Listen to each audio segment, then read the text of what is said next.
Hello good morning students. तो हम लोग अपना स्टडी फिर से शुरू करते हैं जहां से हम छोड़े थे उसके बाद से। यानी हम लोग भारत का परिचय देखे थे स्टूडेंट्स। अब हम लोग लोकेशन देखेंगे, भारत की लोकेशन के बारे में जानेंगे। स्टूडेंट्स, भारत कहाँ लोकेटेड है उसके बारे में देखेंगे। सबसे पहले स्टूडेंट्स हम दुनिया के मानचित्र में, ये आपका बुक है, इसमें देखिए ये है भारत की स्थिति। भली बात आप देख रहे होंगे कि किस तरह से दुनिया के मानचित्र में ये स्थित है। ठीक है, तो हम इसी की चर्चा करेंगे, क्या है इसका लोकेशन। आइए स्टूडेंट्स, सबसे पहले हम इस ग्लोब को देख लें एक बार फिर से। हम लोग पढ़ चुके हैं ये भारत, ये है ईस्टर्न हेमिस्फीयर, जो ब्लैक लाइन है। इस ब्लैक लाइन से एक तरफ का भाग को हम ईस्टर्न हेमिस्फीयर कहेंगे। क्या कहेंगे? Eastern hemisphere. और इस भाग को हम कहते हैं वेस्टर्न हेमिस्फीयर। स्टूडेंट्स, इसके ऊपर वाला भाग को हम कहते हैं नॉर्दर्न हेमिस्फीयर, जो हम लोग पढ़ चुके हैं। तो भारत कहाँ स्थित है? हम इस कॉलम में देखें तो देखते हैं कि ये पार्ट्स में स्थित है, यानी यहां से लेकर यहां तक। इसको क्या कह रहे हैं? नॉर्दर्न हेमिस्फीयर पूरा है।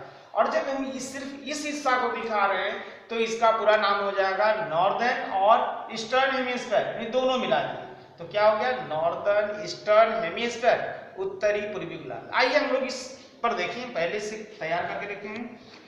भारत एशिया महाद्वीप में स्थित है। तो भारत कौन सा महाद्वीप में है? एशिया महाद्वीप में। एशिया महाद्वीप का कौन सा हिस्सा में?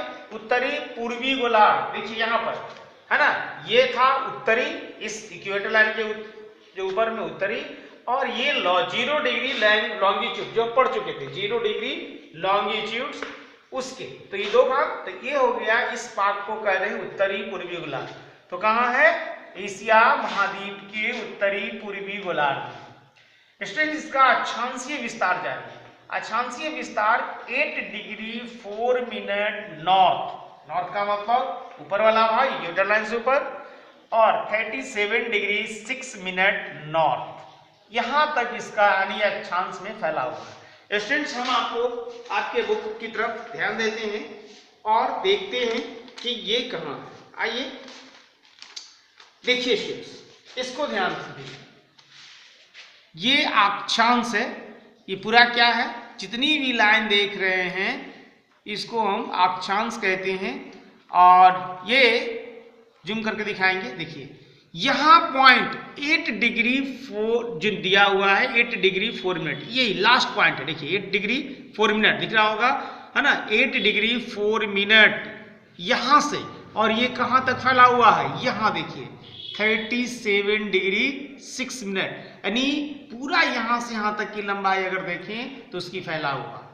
दूसरा है देशांतर, ये विस्तार। स्टूडेंट्स, ये हो गया लॉन्गिट्यूड। ये लाइन देख रहे हैं, वर्टिकल लाइन देख रहे हैं, देखिए 68, 72, 76, 80, 84 ऐसे करके 96 तक दिया हुआ है, और आगे भी। तो ये है देशांतर। अब यहां पर देखिए इसका फैलाव 68 डिग्री 7 मिनट दिख रहा होगा, से लेकर कहाँ है?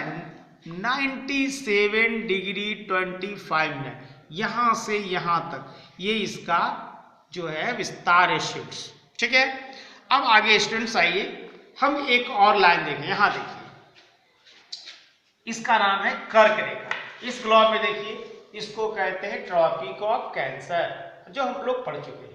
तो कर्क रेखा क्या है? किन किन राज्यों से गुजरती है?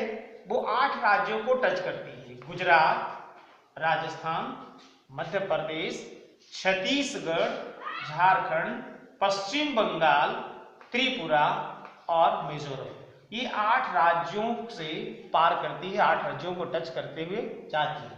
और अनुमानतः एक कह सकते हैं कि ये जो ट्रॉपिक ऑफ कैंसर है स्टूडेंट्स, भारत को ऑलमोस्ट 2 इक्वल पार्ट्स में बांट देता है। मैंने हल्का सा ग्राफ बना के रखा है। ये भाग नीचे है तो इसको दक्षिण भारत कहते हैं, और ठीक इसके ऊपर उत्तर भारत कहते हैं।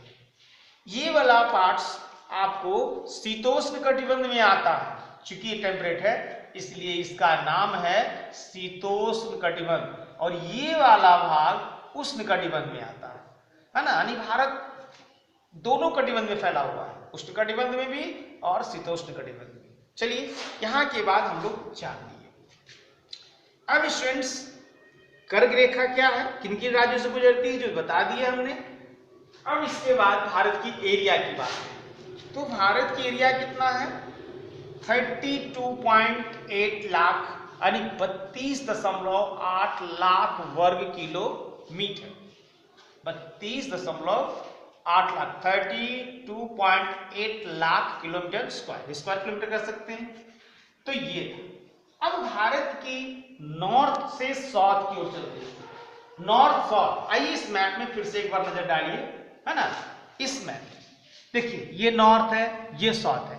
तो नॉर्थ से साउथ तक यानी यहां से यहां तक अगर ले तो इसकी टोटल लंबाई कितना है, 3214 किलोमीटर यानी 3214 किलोमीटर नॉर्थ यानी उत्तर से दक्षिण की ओर।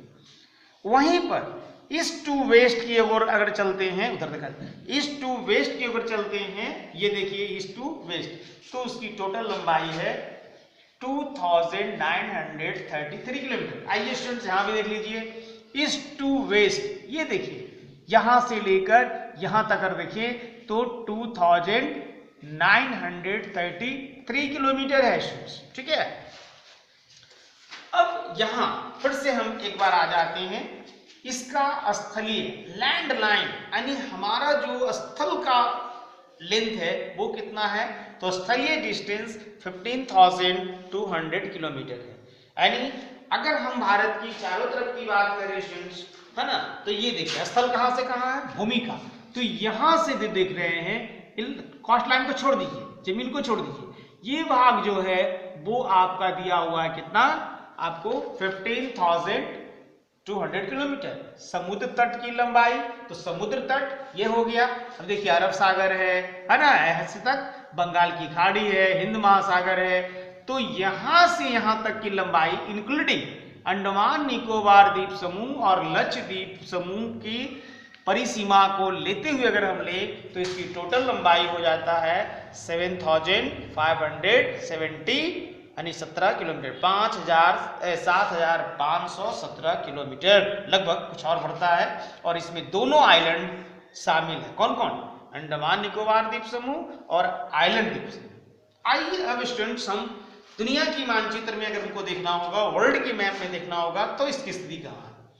तो इसकी सबसे उत्तर में सबसे नॉर्दर्न बॉर्डर पर क्या है, हिमालय पर्वत है, जो दुनिया का सबसे नवीन न्यू फॉल्ड माउंटेन है और दुनिया का सर्वोच्च चोटी माउंट एवरेस्ट जैसा हाईएस्ट पीक इसी में मिलता है। तो ये इस मैप में देखिए, ये यहां पर देखिए इस मैप में यही हिमालय है, एक उत्तरी सीमा पर देख रहे हैं, तो ये हिमालय है जो यहां से यहां तक फैला हुआ है। उत्तरी सीमा पर हिमालय है, तीन ओर ये जल से घिरा हुआ है। स्टूडेंट्स सबसे बड़ी बात है ये तीनों जल से क्या क्या घिरा हुआ है, आइए मैप में देखते हैं। देखिए ये आपका बंगाल की खाड़ी है, अरब सागर है और सबसे नीचे है इंडियन ओशियन, है ना। हालांकि स्टूडेंट्स एक बात और ध्यान रखिए कि भारत की जो फिजिकल कंस्ट्रक्शन ऐसा है जो ये पूरा इंडियन ओशियन ही है, भारत हिंद महासागर के शीर्ष पर ही है। और ये जो कंस्ट्रक्शन है, फिजिकल कंस्ट्रक्शन है, भारत की जो प्राकृतिक संरचना है, उसकी वजह से हिंद महासागर इंडियन ओशियन दो भाग में बट गया है। कितना भाग में, दो भाग में। कौन कौन दो भाग बट रहा है, अब बंगाल की खाड़ी और अरब सागर। तो ये जो है बढ़ गया। अगर ये नहीं होता तो पूरा इंडियन ओशियन ही कहलाता। तो भारत ही इसे दो भाग में बांट दिया, एक बंगाल की खाड़ी में और एक अरब सागर में, और नीचे इंडियन ओशियन है। तो भारत तीनों समुद्र से घिरा हुआ है। कौन कौन, पूर्व में है ना बंगाल की खाड़ी है, पश्चिम में अरब सागर है और दक्षिण में हिंद महासागर है। तो ये हमने आपको देख लिया। अब इसकी बॉर्डर पर देखें, उत्तर पश्चिम की सीमा में कौन कौन है, पाकिस्तान और अफगानिस्तान का नाम आता है। ये उत्तर और पश्चिम की सीमा पर है। सिर्फ उत्तर में अगर देखें तिब्बत का नाम आता है, तिब्बत प्लेटू, तिब्बत पठार का नाम सुने होंगे, नेपाल का नाम सुने होंगे, चीन का नाम सुने होंगे और भूटान, ये भारत की छत्र छाया में रहता है। ये भारत की, इसकी हिफाजत करना भारत का काम है। पूरब में अगर देखें तो बांग्लादेश का नाम आता है और वर्मा, जिसका अब नया नाम हो गया है म्यांमार। ठीक है स्टूडेंट्स, और भारत में मैंने पहले भी कहा कि 2 आइलैंड ग्रुप है, एक अंडमान निकोबार आइलैंड ग्रुप जो बंगाल की खाड़ी में है और दूसरा लक्षद्वीप आइलैंड जो अरब सागर में है स्थित। तो ये भारत की संरचना था। बाद में हम इसके बाद में और आगे का वीडियो में इसके आगे की बात पढ़ेंगे जो भारत के आकार के बारे में, size. Okay, thanks students, stay home stay back.